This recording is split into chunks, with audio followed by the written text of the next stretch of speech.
Welcome back to the Smallville Retrospective. I'm Scotty. You're not. We are on Season 4, Episode 20. That's right, 20. Why is it? Seems this way.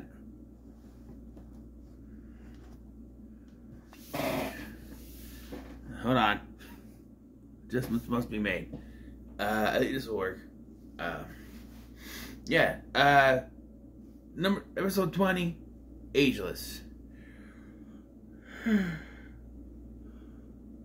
Yep, that's about it. I kept looking at my phone several times. It's not terrible. The headline for the Topsfield podcast episode is worst episode of Smallville by the fans. What fans were they looking at? I swear there's worse than it, especially in the later seasons. Don't remember any of them, but I'm sure there was. Well, the episode with Bow Wow. I don't remember much. He's playing basketball with Red Ranger from Power Rangers SPD, and a meteor hits, and he gets infected by something. I won't tell. No spoilers. But that Bow Wow is the bad guy, villain of the show. There's a whole episode also in that same season where Kane, the WWE's Kane, and Ashley Massaro, rest in peace, were in the episode. And Lois goes undercover at a fight club where they are. I don't know. That might not be terrible. But anyway, I don't get how people are saying this is the worst. So, on the way home from doing something, Clark and Lana are together at this point, I guess. Or maybe it's Clark. Clark finds a baby in the field in a big crater. Now, they didn't even play with this. Like, Clark thinks for a second that it might be like him, but then his dad's like, oh, we found a spaceship with you. Then there was no spaceship. So, and we see that it's not the same situation as Clark. I wish they would have played around a little more with it. You know, kind of hint, maybe he could be, maybe not. Like they did with that character in season 2. No, there's a bad episode. That he was an alien. Maybe he was. I don't know. Jeremy or something like that.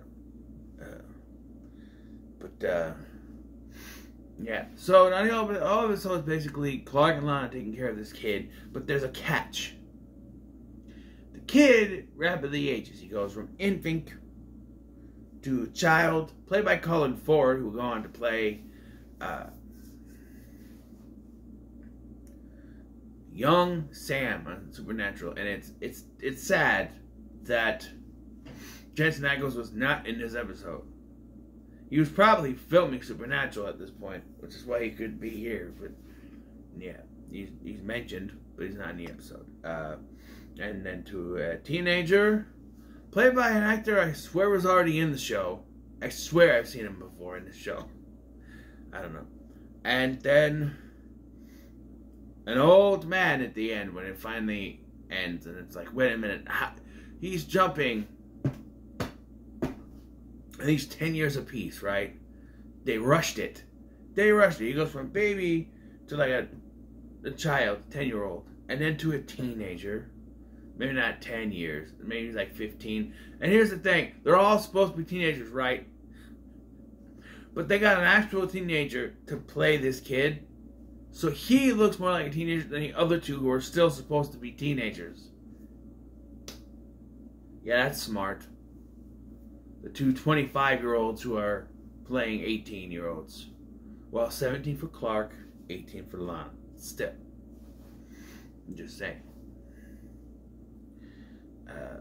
They go to Lex for help, which I was like, what? No. Like, Clark's only thought to go for help is Lex Luthor.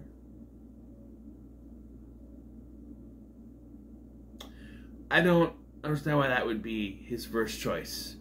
When he, try to track down the dad. We see in the cold open that the dad just runs off, leaving the mom behind as there's a big explosion.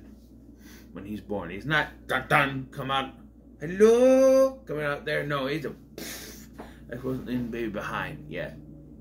So I don't know what that was. Hello? And that's not how it works. They don't just sing hello when you come out of the birth canal there.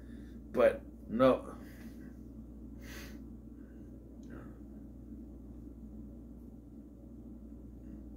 Let's say it's rapidly aging. They say that a bone marrow transplant from the birth father could slow down the aging process. Doesn't say stop the rapid aging process, but slow it down. So I guess it wouldn't stop it. Slow it down. So they have to find the dad. Once you know it, on the first try, Clark finds him. Looking over. So, apparently, this girl was only pregnant for like a week before she gave birth. Apparently, she hooked up with a guy at a party. And the next day, she was pregnant. A week later, she gives birth. Whoa, nice that we waited a week for the birth to happen. And so, using the guests at a party, and I immediately went, wait. What if he was a party crasher? They're like, well, look at all the guests that were invited. Okay, but not everybody at a party was invited. What if he was a party crasher? Right? And then they even spend time trying to figure out who it is. Literally, the first person Clark goes to is him. And I was like, what? Okay. Then they really kind of delve into this whole thing. Okay, so when the kid is a baby, I was into this episode, okay? This kid's a baby. And I understand, Clark with the whole,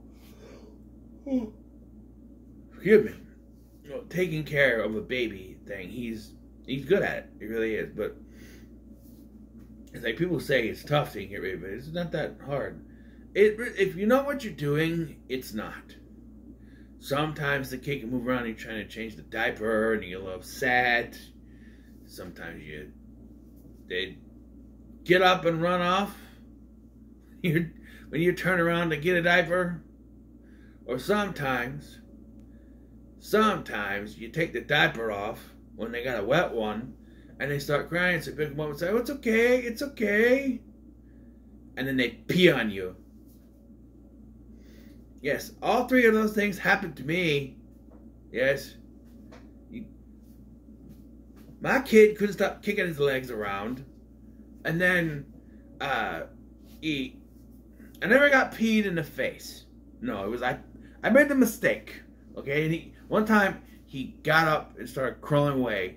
He wasn't walking yet, but he was crawling away. He started crawling. No. So it wasn't like he started running.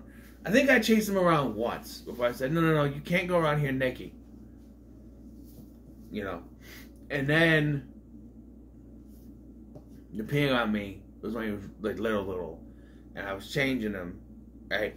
And he was fine, and then he started crying. Well, no, it's okay. Made a mistake. I pick him up and go, it's okay. Next thing I know, it's very warm and wet on my shirt. He peed on me. That's being a father.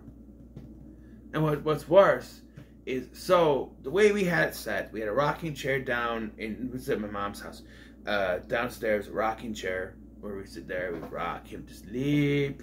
Then I had to take him upstairs. So I have short legs. Really short legs. When I was born, I was like that. So I'm short, just so you know. Every pair of pants I buy is automatically bigger than me. They come down over my feet because of how stubby my legs are. So, I'm trying to take this kid up the stairs. Stepping all over the freaking pants, or even the pajama pants that I had. And he would wake up. Even when I tried not to do that. He'd be fine, he'd be asleep. As soon as I get up, he didn't cry, he just staring at me like, hey, what are you doing? What's up? I'm supposed to be going to sleep, that's what up. Okay, come on. Sing a song so I'm going to sleep. It was, And then, it's that sixth sense, you have where you know that someone's watching you. So I'd be laying there, asleep. And I'd be kind of laying there, and I get this feeling. Someone's watching me. And I'd sit up, and he's on the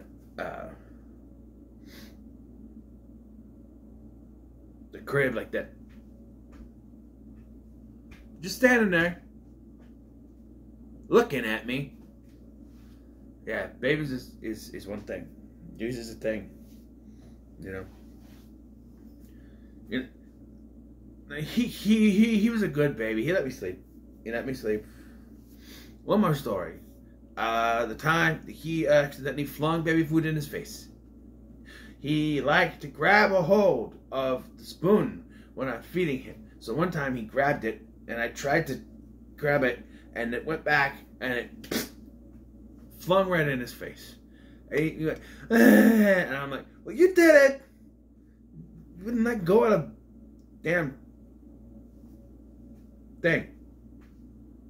He did it to himself. What am I supposed to do? He's crying. He did it to himself. Okay? Anyway, back to this episode, not my fatherhood problems. Father's Day's coming up, by the way. This episode works for that, I guess. So there's a point where he's like the little column 4 kid. He starts calling Clark and Lana mom and dad. Even though he says Clark minutes before we're talking about a book. Yeah.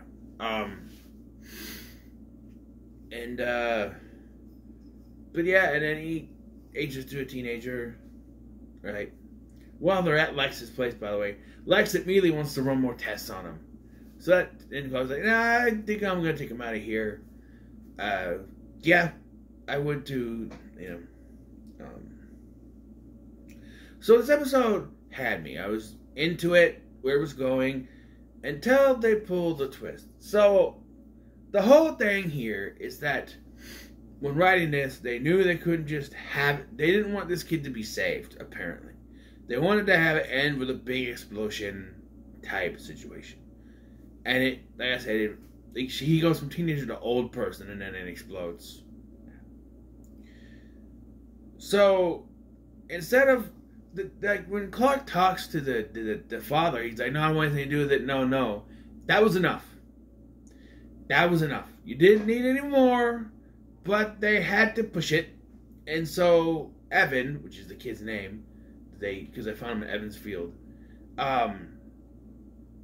goes to talk to him, and there's a struggle, and really, the kid didn't push him as much as the guy was like, "No, get off me," and he backed up into it. A little spike thing that killed him. And I went, okay, you had me, and now you lost me. You didn't need to kill this guy off. We get it. You don't want him to be saved. Fine. I would have been fine with him being a deadbeat dad. You know? Because basically they're saying, well, deadbeat dads deserve to die, even though it was an accident. I think it would have been fine, him being a deadbeat dad and not wanting to do anything. You know? Because then you could have had a scene, after the explosion, Clark going to talk to him. Said, I want you to know your son's dead now. You could have helped him, but you didn't. You know, a little guilt trip type thing. You know? They don't even explain how. How. They put it in there that had some kind of a thing, but I assumed it was on the father's side, but he's not really a media figure or anything, so I don't know. They don't really explain it. Unless they tell Clark that Evan's life will not go to waste, because they're going to use the research they found, and he's going to put out to all the sites to help cure like cancer and age-related diseases like that. And then Clark leaves, and the security guard guy goes, "Are you really going to release it to the public?" And Lex goes, "Eventually." Yeah, this is Lark. I fused them together. Lex is now going down this dark path. That's the basic story. But we do have do have other stuff. Lionel meets with Genevieve, where my theory gets completely broken in half. And somehow my version of the story makes sense. So I don't remember this Lionel subplot at all. I was very confused by it. I was like, wait, what? So, remember my theory. My theory, and my theory was that it was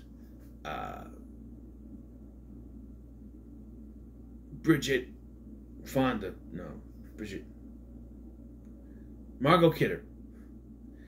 Bridget Crosby that got Lionel out of prison and gave him the stone to protect. But the Teagues went after her for the stone and killed her. Well, turns out, no, that's not what happened.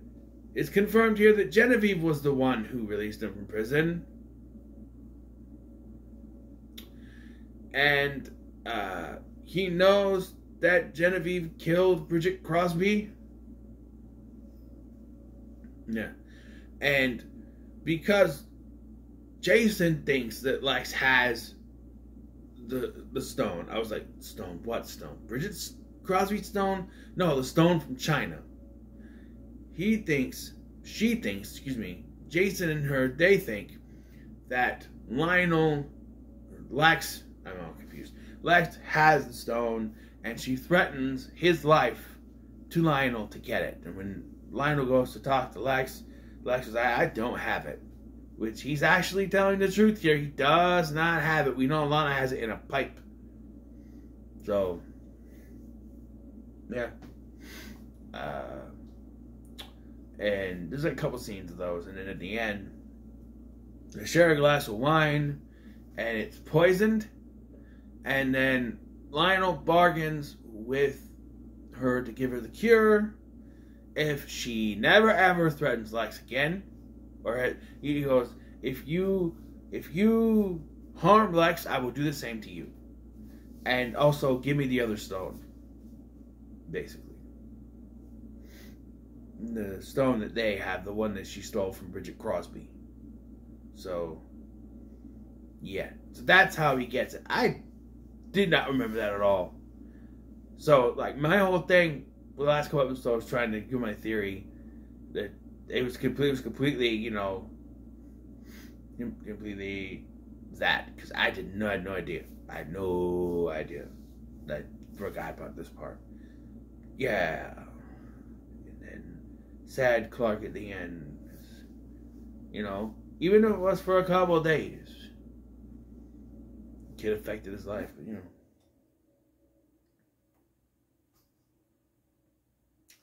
Yeah, it's fine. I wouldn't say it's the worst. Then again, I'm still going through these. I don't know. I don't know. I was dreading this going into this episode, but then watching, I'm like, it's not that bad. It's okay. Until they got to the killing off the dad part. I get it. You don't want this kid to survive. You didn't need to kill the father off. It was unnecessary. But it's fine. It's fine. So yeah, what are your thoughts on this episode? Let me know in the comments below. Like, share, and subscribe. Thanks for watching. I'm Scotty, and I'll see you in the next one.